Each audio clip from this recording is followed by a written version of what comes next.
So, imagine you're just trying to live your life in your own home, minding your own business, when suddenly you've got two 7-year-olds pressing their faces against your bedroom window. Every single day, you've asked them nicely to stop.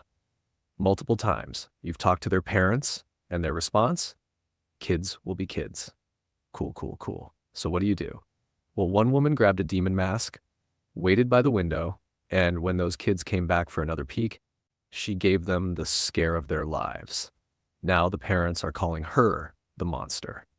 But honestly, I think we need to talk about this.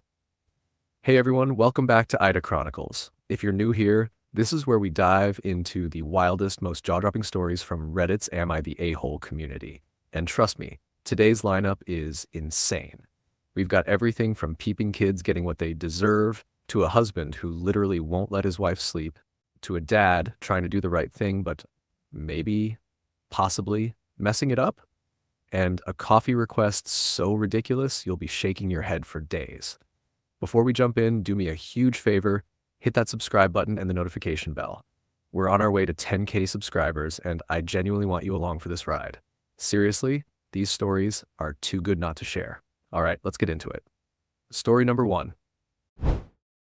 Am I the asshole for intentionally scaring my neighbor's kids?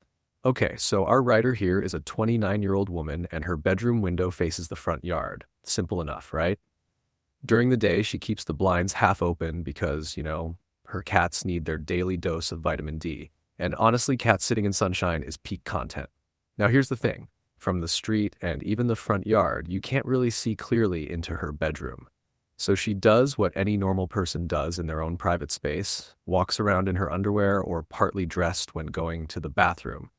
She draws the line at full naked though, which, honestly, fair enough. But then, and this is where it gets weird, her neighbor's twin boys, both around 7 years old, have recently started pulling up to her window like it's a movie theater. And we're not talking about just casually glancing while walking by, oh no. These kids are getting up close and personal. Faces pressed against the glass, hands smushed up there too, full-on peeping Tom behavior, but make it elementary school edition. Now, the writer assumes this whole thing started because the kids wanted to look at her cats, which okay, cute, I guess. But now it's evolved into what she thinks is some twisted game where they spy on her. And when she catches them, they literally run away laughing like little gremlins. Bro, what? That's actually unhinged behavior from 7-year-olds, if you ask me. So our writer has tried being the mature adult here. She's caught them multiple times and directly asked them to stop. Their response? Running away, giggling like it's the funniest thing in the world. These kids are treating her privacy like it's a game of hide and seek. And honestly, I would have lost it way sooner than she did. But wait, it gets better. She actually goes to the parents, does the responsible neighborly thing, and has spoken to them multiple times about this. And what do these stellar parents say? They're just kids being kids. And my personal favorite, absolutely wild take. If you don't want someone looking in your window, just keep it closed. Excuse me? I'm sorry. But that's the most backwards, victim-blaming nonsense I've ever heard. So let me get this straight. Your kids are trespassing on her property, invading her privacy, and somehow she's the one who needs to adjust her behavior? Make it make sense. The writer is absolutely right here. Teaching your kids that it's totally cool to just waltz onto someone's property and peek into their windows is genuinely messed up. Yeah, they're young, but that doesn't mean you just let them do whatever they want with zero consequences. That's literally how you raise kids who don't understand boundaries. So this nightmare has been going on daily for months. Can you imagine? Every single day, you've got these twin terrors playing peekaboo with your bedroom window while you're just trying to exist in your own home. The audacity, the absolute audacity. But then last week happens, and honestly, this is where our writer becomes an icon.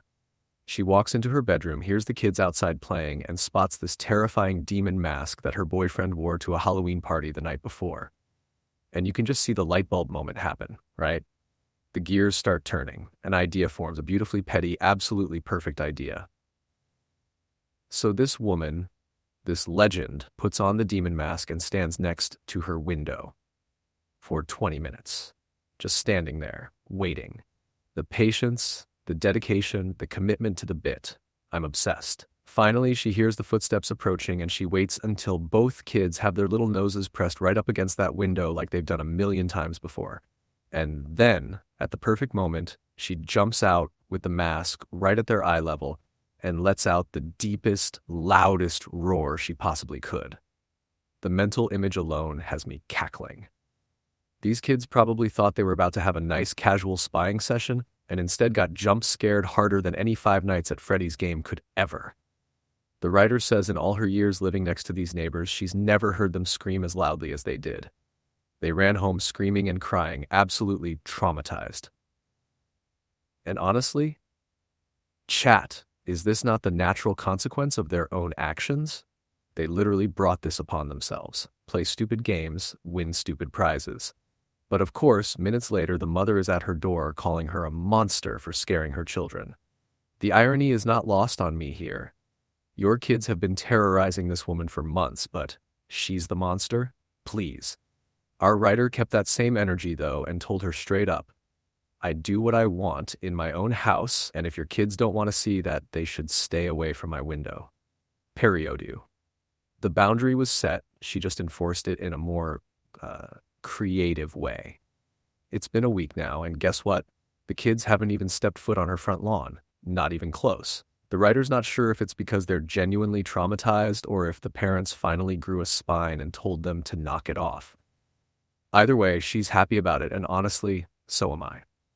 But here's where the self-doubt creeps in. She felt totally justified at the time, as she should, but apparently everyone she's told has said she took it too far because they're such young children. So now she's questioning herself and asking, am I the asshole? Let me be crystal clear here. No. You are not the asshole, not even a little bit. These parents had months to handle their kids. Months.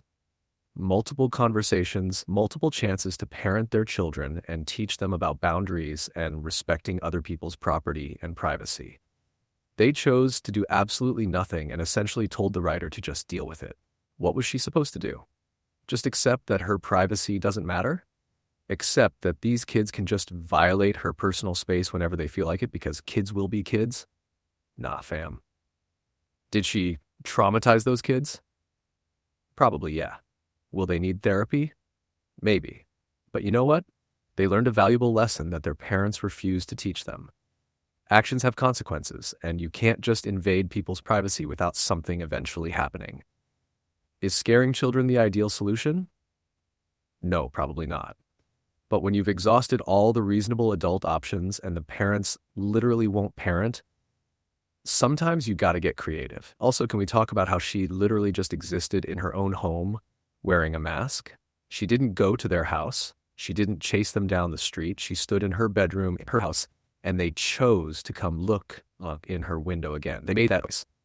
What they saw is on them at that point. The real assholes here are the parents who completely failed to set boundaries for their kids and then had the audacity to get mad when their lack of parenting caught up with them. You can't just let your kids run wild doing whatever they want and then get shocked when someone gets fed up. That's not how this works. So, writer, you are absolutely not the asshole. You tried the mature route multiple times and it didn't work. You protected your privacy and taught those kids a lesson they clearly weren't getting at home. Will those kids probably think twice before peeping in someone's window again? 100% yes. Mission accomplished, if you ask me. Everyone saying you went too far is probably someone who's never had their privacy invaded for months on end while being gaslit by useless parents who refuse to do their job. They can stay mad about it. You did what you had to do, and honestly, I'm just sad we don't have video footage of the exact moment those kids saw that demon mask, because that would have been gold. Verdict, not the asshole. Case closed, no further questions, Your Honor. Would I be the asshole if I started locking our bedroom door in the mornings? Okay, so our writer and her husband are on completely different sleep schedules, which already sounds like a recipe for some tension. Her husband goes to bed around midnight or 1 a.m. and wakes up around 7 a.m.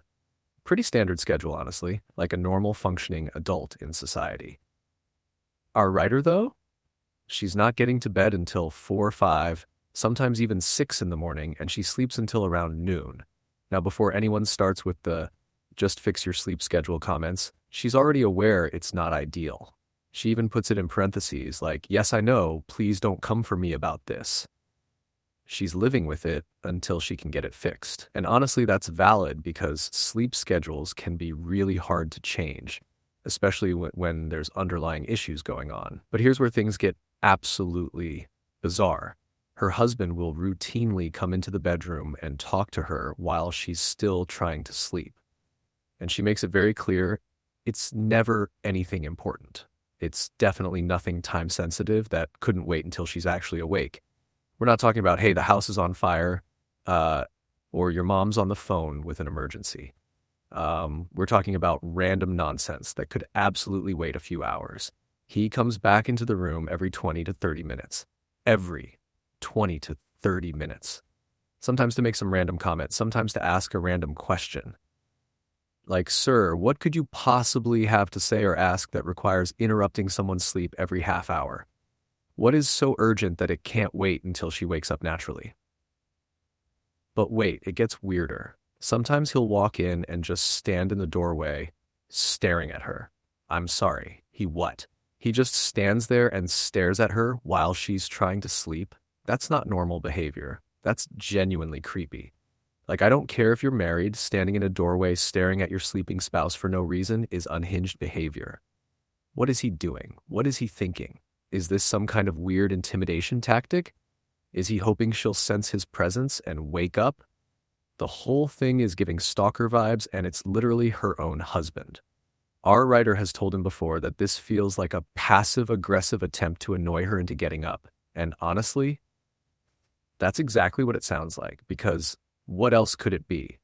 If it's not important, if it's not time sensitive, if it can wait, then the only reason to keep waking someone up is because you want them to get up.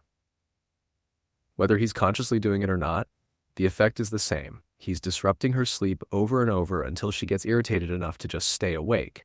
And his response to her concern, "That's not how I means it, so it's fine. I'm sorry." What? What? That's not how this works. That's not how any of this works. You don't get to decide that your behavior is fine just because you didn't intend for it to be annoying. The impact matters more than the intent here. If someone tells you, "Hey, this thing you're doing is bothering me," you don't get to just say, "Well, I don't mean it that way, so too bad." That's dismissive and honestly kind of gaslighty. It's like if someone kept stepping on your foot, and when you said, "Oh, stop stepping on my foot," they responded with, "Well, I'm not trying to hurt you, so it's fine." Like, no, dude, my foot still hurts, regardless of your intentions. Stop stepping on it. But then, and this is where I actually gasped, this morning, he sent their Roomba into the bedroom while she was still sleeping. The Roomba roared and banged around in there for an hour. An entire hour of vacuum cleaner noises while she's trying to sleep. Okay. At this point, we need to have a serious conversation because that's not accidental. You accidentally send a loud robotic vacuum into a room where someone is sleeping and let it run for an hour. That's a choice. That's a deliberate action. He knows she's in there sleeping. He knows the Roomba is loud. He sent it in there anyway and let it run for a full 60 minutes. If that's not passive-aggressive, I don't know what is. So our writer is asking, would I be the asshole if I started locking the bedroom door after my husband gets up so I can actually finish sleeping? She makes it clear there's a second bathroom he can use, which is actually the one he primarily uses anyway. So she wouldn't be cutting him off from any necessary access. She just wants to sleep without being constantly interrupted, and he can stop wandering in for whatever weird reason he keeps doing it. She doesn't know if it's just an ingrained habit at this point or if he really is trying to annoy her into getting up, but he hasn't stopped despite her asking him to, which is the key issue here. She's asked him to stop and he continues to do it anyway. That's not respect. That's not partnership. That's just ignoring your spouse's clearly stated boundary. Now let's talk about the edit she added, because apparently people in the comments were questioning why her sleep schedule is so messed up. She explains that she's disabled and has chronic pain. If she goes and lies down before she's actually tired, she just ends up lying there in pain.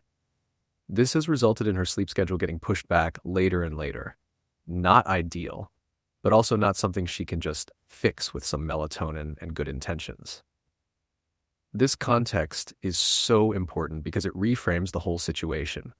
This isn't someone just being lazy or having poor sleep hygiene. This is someone dealing with chronic pain and disability, trying to manage sleep in whatever way causes the least amount of suffering. And her husband knows this. He knows she has chronic pain. He knows why her sleep schedule is the way it is. And he's still interrupting her sleep multiple times every morning for no good reason. She also clarifies that she doesn't work, and her husband is technically still employed, but is transitioning out and burning through his time off, so he only goes into the office once every other week. This is important because it means he's not rushing around trying to get ready for work in the mornings and accidentally disturbing her. He's just home, awake, and apparently bored enough to keep bothering his sleeping wife. The second edit addresses what apparently was another common comment, that maybe the husband is lonely, that's a lot of hours they could be spending together, etc. And her response is perfect. They're together literally all day, nearly every day. He only goes to work once every 2 weeks for 3 to 4 hours at a time. They spend the rest of the time less than 10 feet away from each other. They have plenty of time together. The few hours in the morning when she's still asleep is literally the most time they spend apart. So the loneliness theory doesn't hold water here. This isn't a couple who barely sees each other and the husband is desperate for connection. This is a couple who is together constantly, and the husband apparently can't handle the few hours in the morning when his wife is asleep and he has to entertain himself. Let me be absolutely clear here. No, you would not be the asshole for locking the bedroom door. Not even a little bit. In fact, I'm kind of amazed you haven't done it already. Your husband is repeatedly and deliberately interrupting your sleep despite you clearly asking him to stop. Whether he's doing it consciously or unconsciously doesn't actually matter because the effect is the same. You're not getting adequate rest. You're waking up irritated and your relationship is suffering because of it. Sleep is not a luxury. It's a biological necessity. And for someone dealing with chronic pain and disability, quality sleep is even more important because your body needs that time to rest and recover. Every time he wakes you up, he's disrupting your sleep cycle, preventing you from getting into deep restorative sleep and making your pain management harder. The fact that he dismissed your concerns with, that's not how I mean it, so it's fine, is actually really troubling. A good partner would hear, hey, this thing you're doing is bothering me and affecting my health, and immediately work to change that behavior. They wouldn't dismiss it or minimize it. They definitely wouldn't continue doing it. And sending the Roomba in, that's honestly where this crosses from annoying habit into this might be intentional sabotage territory. There's no universe where sending a loud vacuum into a room where someone is sleeping for an entire hour is an accident or a thoughtless mistake. That's deliberate. I genuinely wonder if maybe your husband has some kind of resentment about your sleep schedule, and this is how it's manifesting. Maybe he feels like you should be awake when he's awake, even though, you've explained why that's not possible for you. Maybe he thinks if he makes it impossible for you to sleep, you'll be forced to change your schedule. Maybe he just doesn't fully understand or accept the reality of your chronic pain and thinks you're choosing to sleep in. Whatever his reasoning, it doesn't make it okay. You deserve to sleep without interruption. You deserve to have your clearly stated boundaries respected. You deserve a partner who takes your health needs seriously. Locking the door is honestly a really reasonable solution. You're not keeping him out of the house or preventing him from accessing necessary rooms or items. You're just creating a boundary that says, this is sleeping time. Please don't disturb unless it's an emergency. That's not controlling or unreasonable. That's basic respect for someone's rest time. If he has a problem with the locked door, that's a conversation you can have when you're awake. But the conversation needs to start with him acknowledging that his current behavior is not okay and needs to stop. He doesn't get to keep interrupting your sleep and then also get mad that you're taking steps to protect your sleep.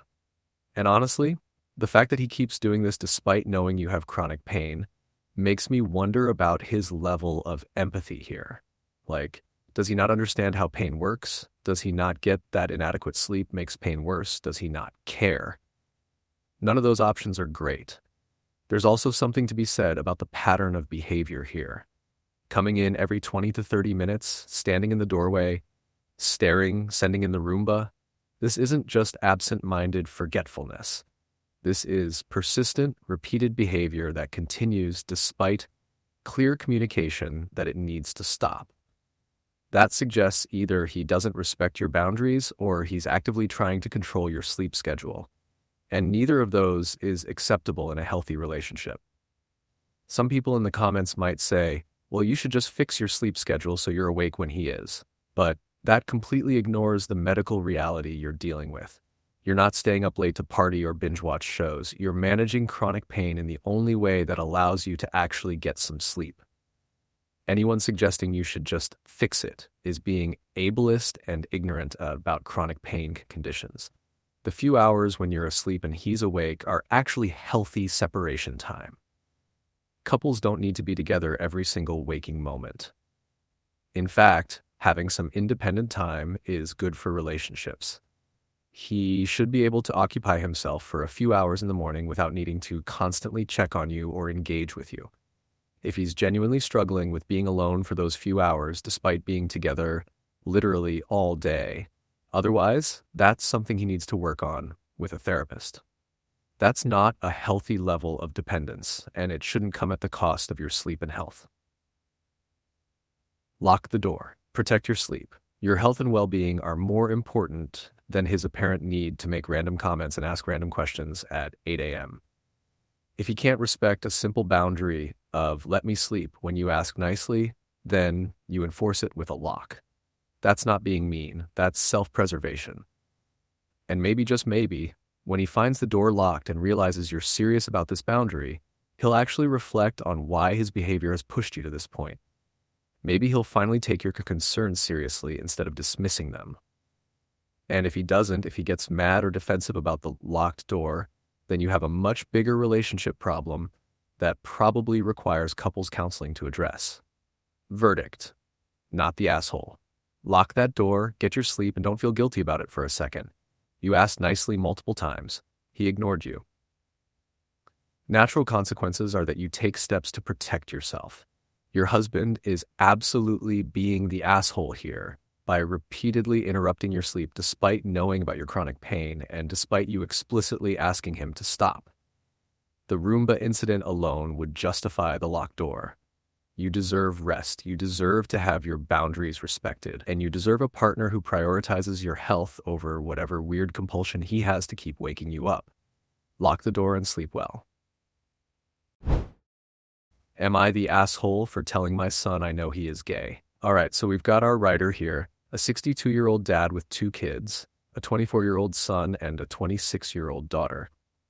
Right off the bat, we need to acknowledge that his wife passed away 10 years ago, which is absolutely heartbreaking. He says she brought most of the warmth and heart to the family, and since she passed, he's been actively working on himself to be more nurturing for his kids. But here's the thing. It doesn't come naturally to him because he had what he describes as a very traditional and pretty severe upbringing. And okay, can we just pause here for a second? Because the fact that this man is 62 years old, was raised in what sounds like an emotionally rigid environment, still trying to work on himself and be better for his kids, that's actually incredibly touching. Like most people his age who were raised that way just stay stuck in their ways. But this dad is genuinely putting in effort even though it's hard for him. That detail alone already has me rooting for him. So anyway, on to the situation at hand. Our writer recently found out through a friend at church, and yes, we're clocking that church detail because it's going to be relevant, that his son is romantically involved with another man. His first reaction was surprise, which honestly pretty standard. But then after he had time to process it, his concern wasn't about the gay part. No, his concern was that his son clearly didn't feel comfortable enough to share this huge part of his life with him. And I gotta say, the emotional maturity here, the self-awareness, This man really said, my son doesn't trust me enough to tell me this, and that's the actual problem. Like, do you understand how rare that is? Um, Most parents in this situation would make it about themselves or their feelings about their kid being gay, but this dad immediately made it about the relationship and trust between them. Give this man his flowers right now. Now, he gives us some context. They live in a more conservative part of the US. He's an active churchgoer, and they'd never really discussed sexuality as a family. So basically all the ingredients for a coming out disaster are right there. The son probably looked at all these factors and went, yeah, there's absolutely no way I can tell dad about this without it going sideways. Which, honestly, totally fair assumption on the son's part given the circumstances. But here's where our writer absolutely smashes expectations. He was worried that his son thought he'd disown him or something, when in reality, and I need you to really hear this, he just loves his son and wants him to find the happiness he had with his wife, whatever form that takes. Bro. This emotionally reserved 62-year-old church-going man from conservative America just said he wants his gay son to find love and happiness. The bar is in hell, but this man really said, not in my house, and picked it up. So after thinking about it, he decides the best approach is to just address it directly. Be straight up about it, let his son know he loves and supports him, and take away that burden of worry.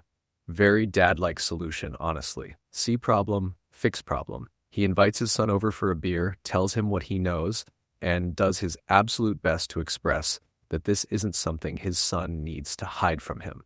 Now, the writer mentions that his son is very much like him and not great at emoting either. So we've got two emotionally reserved dudes trying to have this massive, vulnerable conversation, and honestly, the image is kind of sweet. After the initial shock, because imagine you're having a casual beer with your conservative church-going dad and he just drops, hey, I know you're gay and that's cool. The son hugs him and says he appreciates it. The writer felt like it went well and that they were closer because of it. Plot twist though.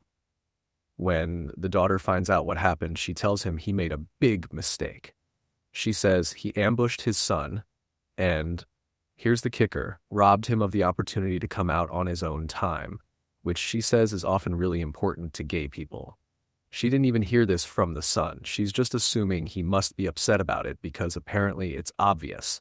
And now our poor writer is spiraling. He's wondering if he messed up, if he hurt his son, if he should check in. But what if he says the wrong thing and makes it worse? And then he drops this line that honestly broke me a little. I cannot lose another person I love and don't want to hurt my son who went through so much already with his mom's passing. Like, sir, please, my heart can only take so much. So let's break this down because there's a lot happening here. First of all, the daughter's concern isn't completely invalid. Coming out is a deeply personal experience, and for a lot of LGBTQ+ people, being able to control when and how they share that information is really important. It's one of the few things they have complete control over in a world that often tries to control or suppress their identity. So having that choice taken away can feel like a violation even if it comes from a place of love. However, and this is a big however, context matters so much here. This isn't some dad who heard gossip and confronted his son in anger or disappointment. This isn't a dad who needed to make it about his own feelings or religious beliefs.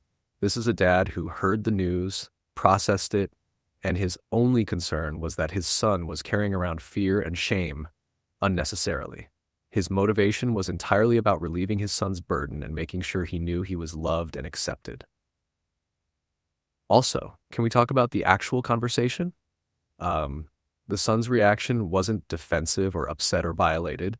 He was shocked initially, sure, but then he hugged his dad and said he appreciated it. That's not the reaction of someone who feels ambushed or robbed of an important moment. That's the reaction of someone who just had a massive weight lifted off their shoulders.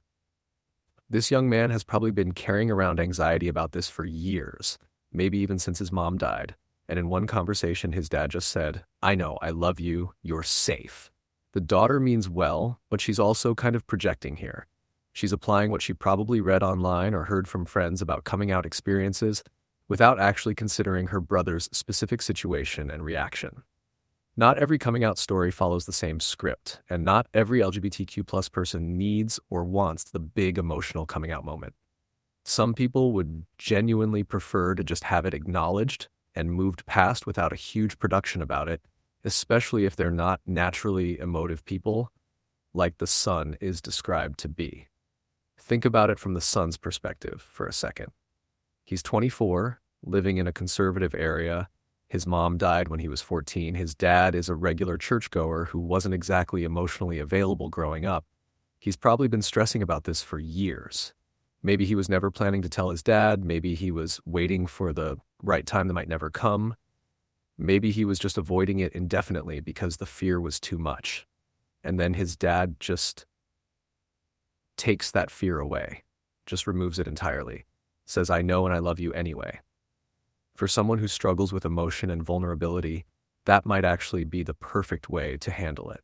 The writer didn't make it about himself or his church or what people might think. He didn't ask invasive questions or make it weird. He didn't demand to meet the boyfriend right away or make a huge deal out of it. He just said basically, "Hey, I know it's cool. You don't have to hide," and let his son process that.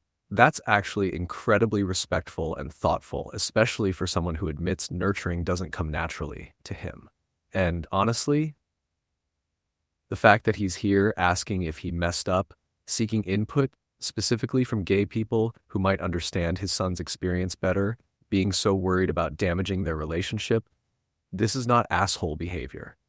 This is a dad who cares so much that he's willing to be vulnerable and admit he might not know the right thing to do. He's not defensive, he's not making excuses, he's genuinely asking if he hurt his son and what he should do to make it right if he did. The daughter is wrong here, but her heart is probably in the right place. She loves her brother and wants to protect him, and she's probably read a lot about coming out experiences and LGBTQ plus rights, and she's trying to be a good ally.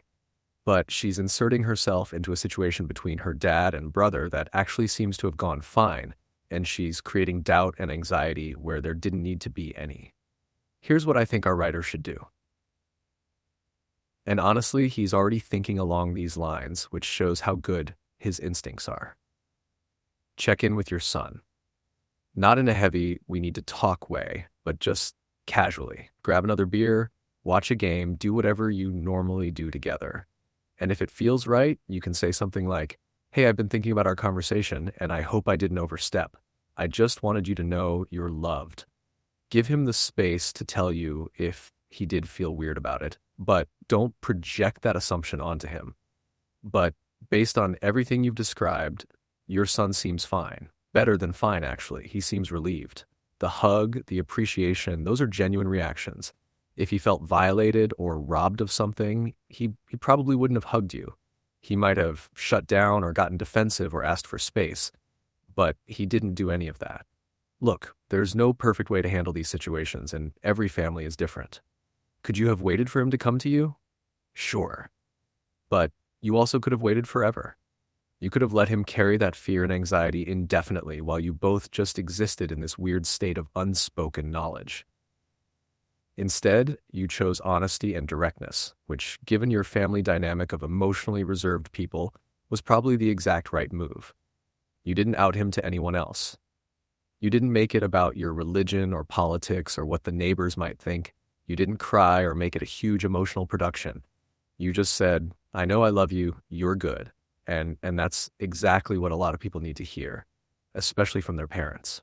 The real test here is going to be what comes next.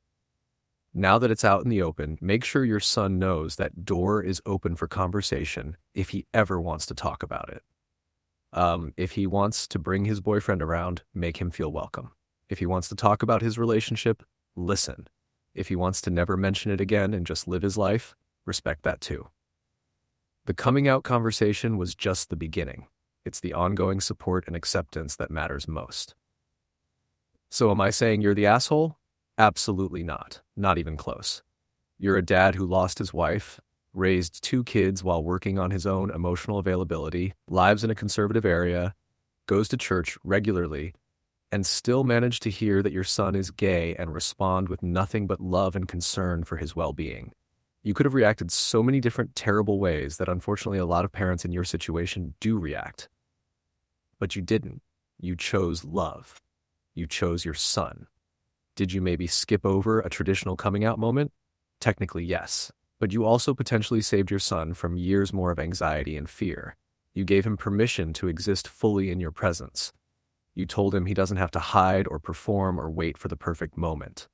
For some people, that's worth more than the coming out moment itself. Verdict? Not the asshole. You're actually kind of a great dad who's trying really hard in a situation that's probably outside your comfort zone, and that deserves recognition. Your daughter means well, but she's wrong here. Your son hugged you and thanked you. Trust that reaction over someone else's assumption about how he should feel.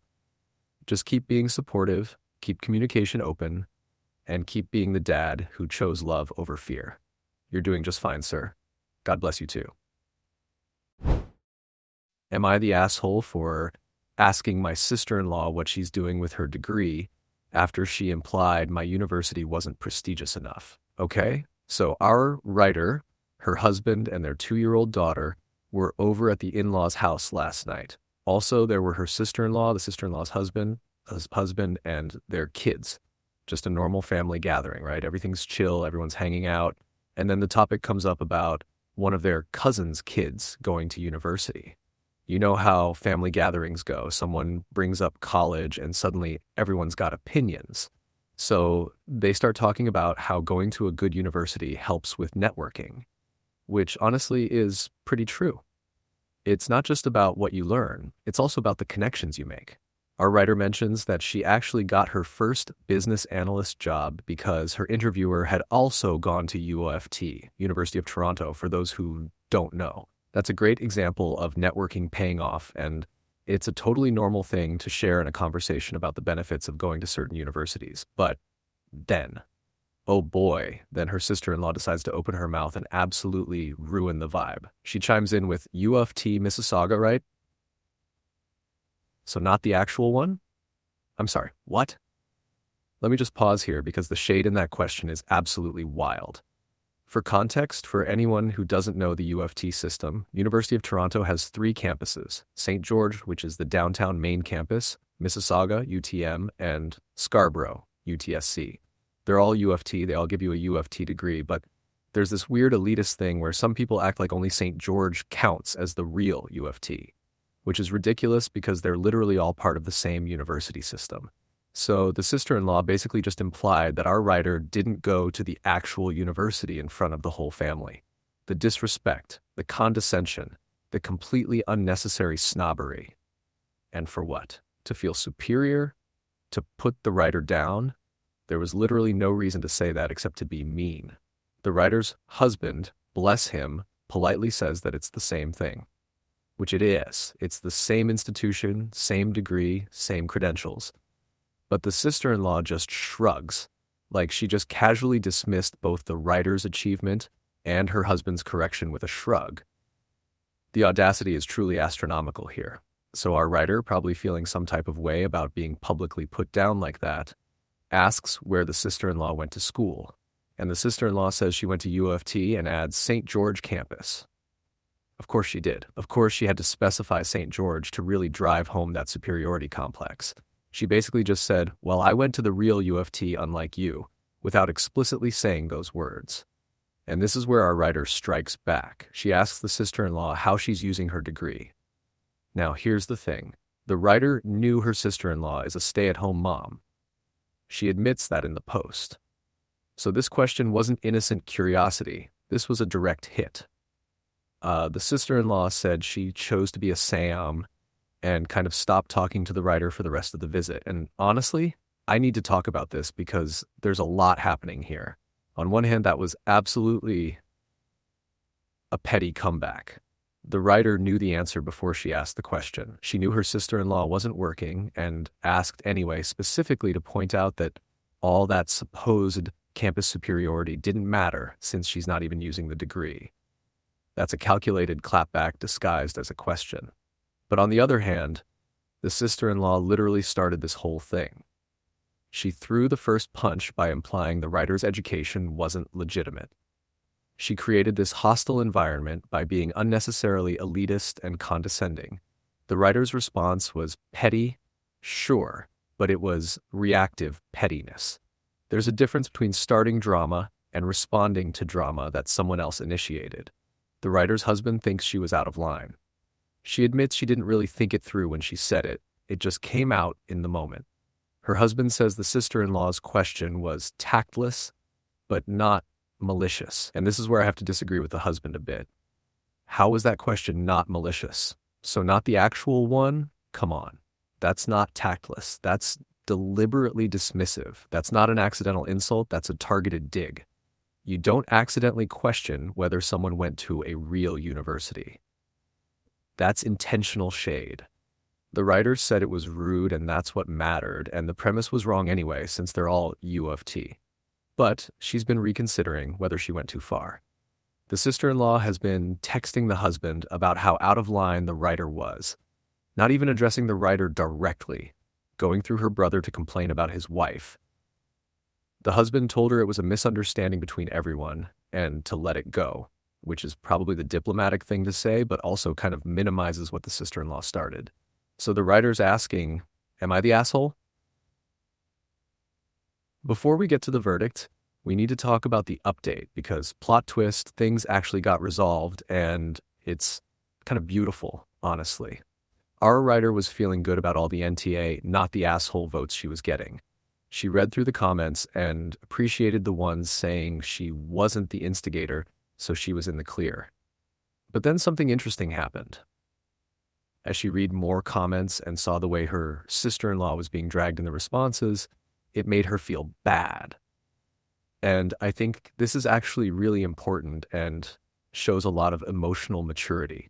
She doesn't blame the commenters because they were only going off the context she provided, which is fair, but the fact that seeing her sister-in-law being heavily criticized made her uneasy, she took that as a sign that maybe she should try to mend the relationship. She makes a point to say that her sister-in-law isn't a bad person, and while they're not best friends, they've always been cordial to each other. The NTA verdict gave her peace of mind that her response wasn't completely uncalled for, which it wasn't. So she asks her husband if the sister-in-law is still messaging him. He says she just sent a final wall of text about how hurt she was, and then went quiet. The husband also admits that, yeah, the sister-in-law's remark was thoughtless, but, and here's the key part, there's levels to this, and the writer's reply really cut deep. The writer says she's willing to apologize if the sister-in-law does too, which is a completely reasonable boundary. This isn't about groveling or taking all the blame. It's about mutual acknowledgement that they both said hurtful things. And then last night, the sister-in-law calls her, not a text, an actual phone call, which shows she's serious about this. The sister-in-law says she realized her comment about UTM came across as insulting, and that wasn't her intention. Whether that's fully true or not, we'll never know, but at least she's acknowledging it. Then she says something actually really sweet, that she's really proud of the writer and her career and the way she juggles it with being a mother, and she apologizes for her remark. The writer thanks her and says her own comment about the degree was out of line, that the sister-in-law is an awesome mother and her remark had zero thought behind it. It was just her saying whatever she could in the moment. And then the sister-in-law breaks down a bit, which honestly made me feel emotional reading it. The writer tears up too, and they agree to put this behind them. The writer closes by saying her reply was instinctive. She doesn't actually think the sister-in-law is wasting her degree, and she hopes the sister-in-law's comment had equally no thought behind it. But she's glad she patched things up. Okay, so this whole situation is actually a masterclass in conflict, pettiness, and resolution. Let's break it down. First, the initial incident.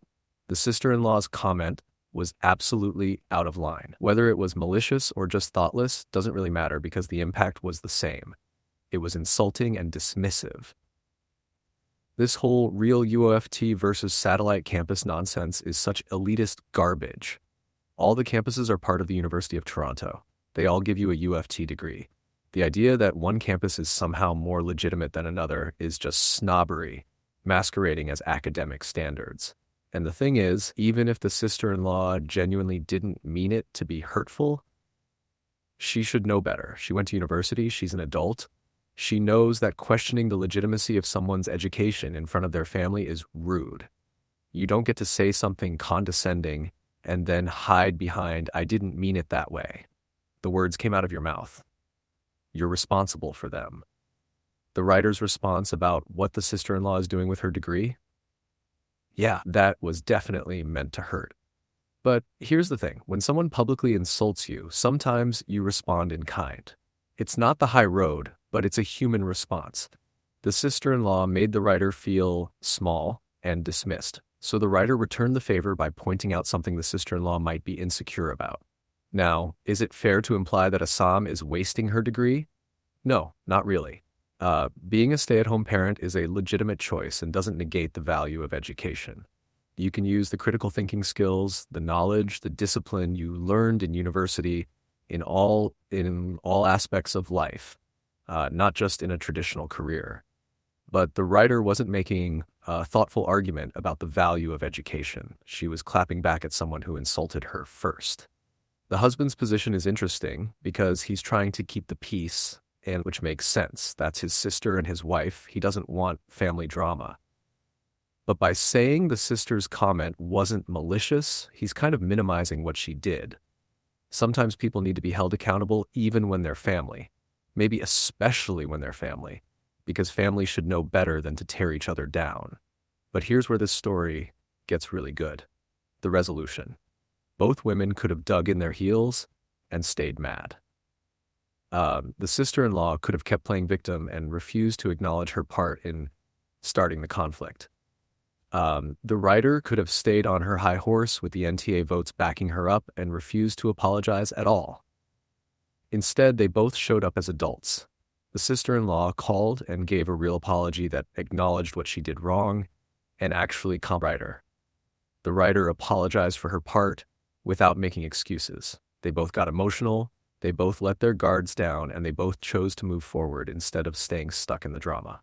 The sister-in-law breaking down suggests that maybe she's dealing with some insecurity about being a Sam.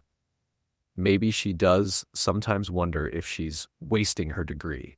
Maybe the writer's comment hit so hard because it touched on something she already worries about. That doesn't excuse her initial comment, but it makes her human and vulnerable. And it explains why the writer's response cuts so deep. The writer tearing up too shows that she genuinely didn't want to hurt her sister-in-law. She reacted defensively in the moment, but it wasn't coming from a place of actually thinking less of Psalms or wanting to cause lasting damage to the relationship. It was just a heat-of-the-moment comeback that she regretted once she saw the real impact. And honestly, this is what healthy conflict resolution looks like. They both messed up. They both acknowledged it. They both apologized. They both moved forward. Nobody had to be the total villain or the perfect victim. They just got to be two imperfect humans who said hurtful things and then chose to repair the relationship. The writer's instinct to reach out when she felt uneasy about the sister-in-law being criticized shows real empathy. She could have basked in being right, but instead she recognized that defending her ego wasn't worth damaging a family relationship. That's growth. Initial verdict, not the asshole. The sister-in-law started it with an unnecessary elitist comment, and the writer defended herself. Was her response petty? Yes. Was it understandable given the circumstances? Also yes. You don't get to insult someone and then act shocked when they fire back. Final verdict after update. Still not the asshole, but also a really mature and emotionally intelligent person who recognized that being right isn't always the most important thing. The sister-in-law also showed growth by apologizing and being vulnerable. This is one of those rare "Am I the asshole" posts where everyone involved actually learned something and became better for it. Sometimes the best outcome isn't about who was right or wrong. It's about choosing relationship over being right. Both of these women did that. And that's honestly really beautiful. They're both working moms in different ways, one in the traditional career sense, one in the stay-at-home parent sense, and they're both juggling a lot. They don't need to tear each other down, and I'm genuinely happy they figured that out before this became a permanent family rift. So, yeah, you weren't the asshole for defending yourself, but you're also kind of amazing for choosing to make peace. Your sister-in-law stepped up too. This is what healthy family dynamics look like. You mess up, you own it, you move forward. Well done to both of you. Am I the asshole for not making my daughter-in-law coffee and telling her I am not a barista? Okay, so before we dive into this absolute mess, our writer sent an edit at the top saying she sent this post to both her son and daughter-in-law, Emily. Which honestly, kind of iconic energy. Like, you're mad at me? Cool. Let me get the entire internet's opinion on this and we'll see what's up. I respect the pettiness, so let's get into it. Our writer's son and daughter-in-law, Emily, are currently staying at her house, probably for about a month because their own home has water damage. The company is fixing it, but apparently the flooring got wrecked, so it's basically unlivable right now.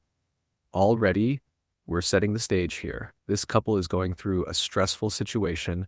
They had to move out of their home unexpectedly, and the writer is graciously opening up her house to them for an entire month. Keep that in mind because it's going to be important. Now, here's where the schedule comes in. Our writer works nights and gets home around 6:30 in the morning, then goes straight to bed because obviously she's been working all night and needs to sleep. But her husband is usually up at that time, so she has this sweet little routine where she makes him coffee and breakfast before she turns in for the day. She describes it as quality time before he heads to work, which is actually really cute. Like, even though she's exhausted from working all night, she still takes that time to do something nice for her husband.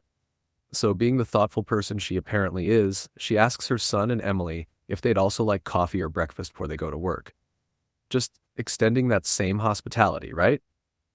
They say no to food, but yes to coffee. Easy enough. She's already making coffee anyway. What's 2 extra cups? She even tells them to let her know if they want her to change how she makes their coffee, like if they have a preference on cream or a specific blend they like. Totally reasonable. She's thinking they'll maybe ask for oat milk instead of regular milk, or say they like it with 2 sugars, normal coffee preferences that normal people have. But then, oh Lord, then Emily takes this simple offer and runs a full marathon with it. She texts the writer the night before and says she left instructions for the coffee. Instructions. For coffee. Already that should have been a red flag the size of Texas, but okay. Our writer comes home this morning at 6:30 after working all night, probably exhausted and ready to make some quick coffee and go to sleep, and she finds very detailed instructions for how to make a complex coffee.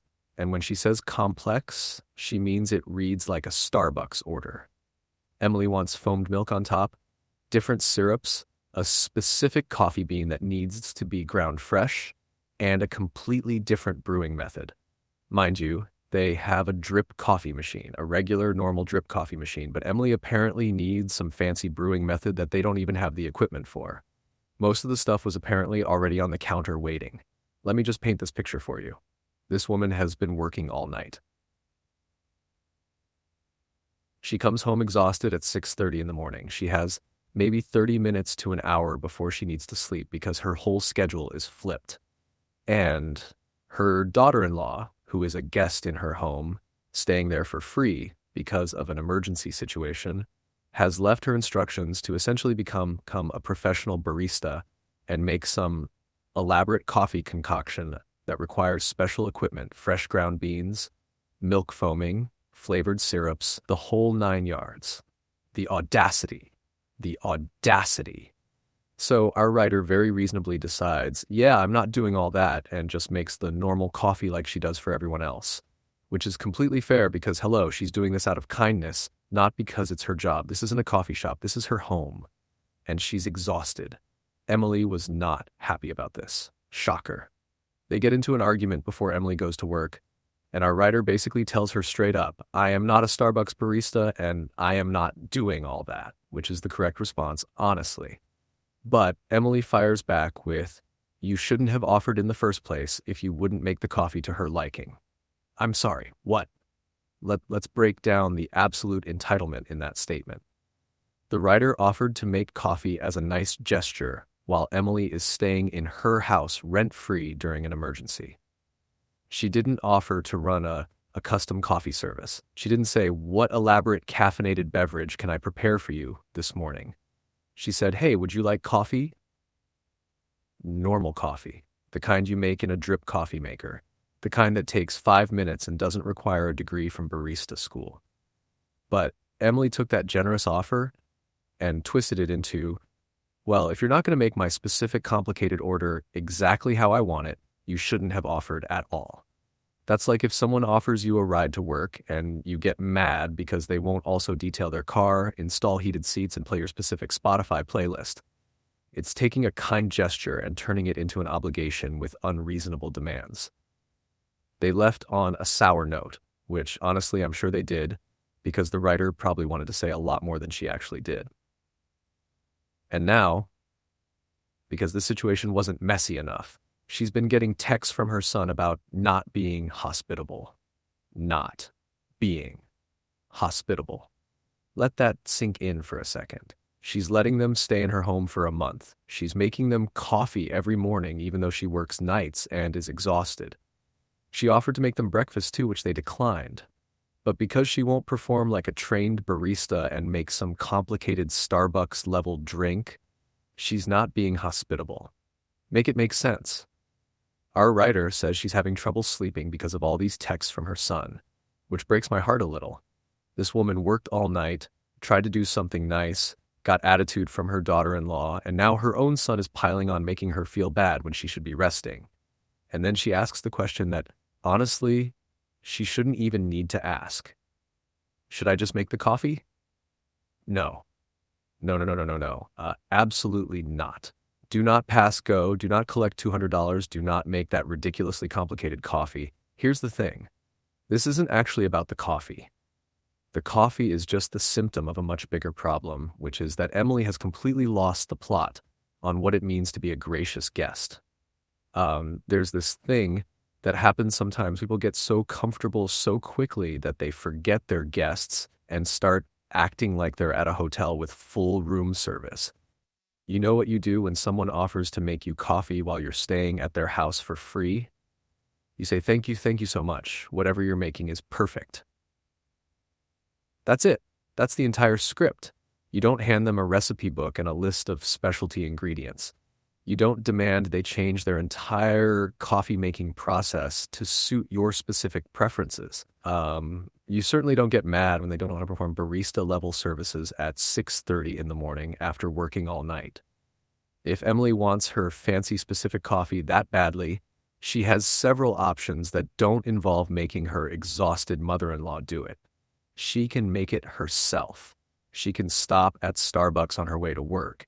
She can buy an espresso machine and keep it in the guest room. She can bring a French press and make it in the kitchen herself. What she cannot do is demand that someone who's doing her a massive favor also cater to her specific high-maintenance preferences. And let's talk about the son for a minute, because he's not innocent here either. Your mother is working nights, letting you stay in her home for free, making you coffee every morning as a kindness, and your wife is demanding she perform like a professional barista. And your response is to text your mom about not being hospitable?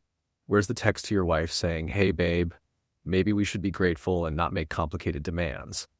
Where's the text to your mom saying, sorry Emily was out of line, we appreciate everything you're doing for us? This man should be running interference and managing his wife's expectations, not adding to his mother's stress.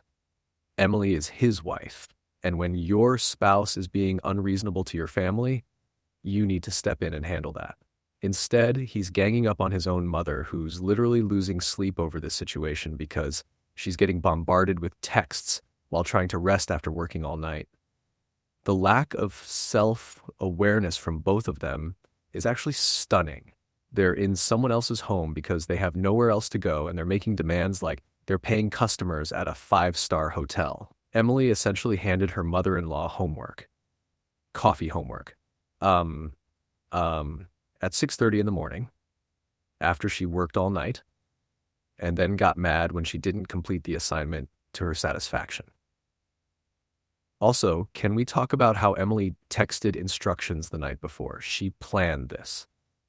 She didn't just casually mention a preference. She went home, typed detailed instructions, probably gathered all the supplies, and set up this whole situation expecting the writer to just go along with it. That's premeditated entitlement right there. And the stuff was already on the counter. Emily went out and bought specialty coffee beans, syrups, whatever equipment she needed for the different brewing method, and just assumed her mother-in-law would be cool with completely changing her morning routine to accommodate this. She didn't ask if the writer would be willing to do this. She just told her this is what she wanted and expected it to happen. That's not making a request, that's issuing a directive. The writer asked them to tell her if they wanted any changes to how she makes coffee.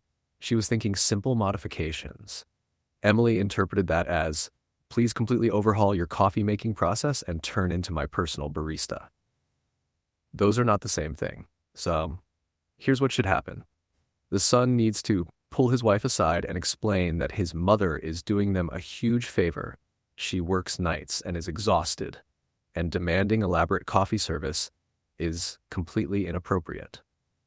Emily needs to apologize to the writer and either accept the regular coffee gratefully or make her own fancy coffee. And the son needs to apologize to his mother for the texts and for not having her back when his wife was being unreasonable. Here's what's probably going to happen if the writer gives in and makes that coffee. Emily will take it as confirmation that if she pushes hard enough, she gets what she wants. Tomorrow, it'll be a specific breakfast. Next week, it'll be requests for how the house should be organized. By week 3, she'll be rearranging furniture. Give entitled people an inch, and they'll take the whole highway. This is a boundary situation, and the writer needs to hold firm. She offered to make regular coffee as a kind gesture. Emily can accept that gesture gracefully, or she can make her own coffee. Those are the options. Being a good host does not mean catering to every specific demand a guest has, especially when those demands require significant extra time, effort, and specialty supplies. The writer works nights. She's exhausted when she gets home. She's carving out time she could be using to sleep to do something nice for her son and daughter-in-law. That deserves appreciation, not demands for upgraded service. And honestly, if Emily wants that specific coffee every morning, she should be making it herself anyway. Most people who are that particular about their coffee actually prefer to make it themselves because they want it exactly right. The fact that she'd rather hand off detailed instructions and make someone else do it says this isn't really about the coffee at all. It's about something else. Maybe it's about control. Maybe it's about testing boundaries. Maybe she's just stressed about the house situation and it's coming out in weird ways. But whatever it is, it's not the writer's responsibility to manage. Verdict: not the asshole. Not even a little bit. You offered a kind gesture and your daughter-in-law turned it into an unreasonable demand. You work nights, you're exhausted, and you're already going above and beyond by letting them stay in your home and making them coffee at all. You are not a barista, you are not a personal coffee service, and you do not need to spend your limited time before sleep making complicated drinks for an ungrateful guest. Emily can make her own fancy coffee or accept what's offered with gratitude. Those are her choices, and your son needs to back you up instead of sending you stressful texts while you're trying to sleep. Stand your ground on this one, because if you don't, it's only going to get worse. You're being more than hospitable, they're being entitled.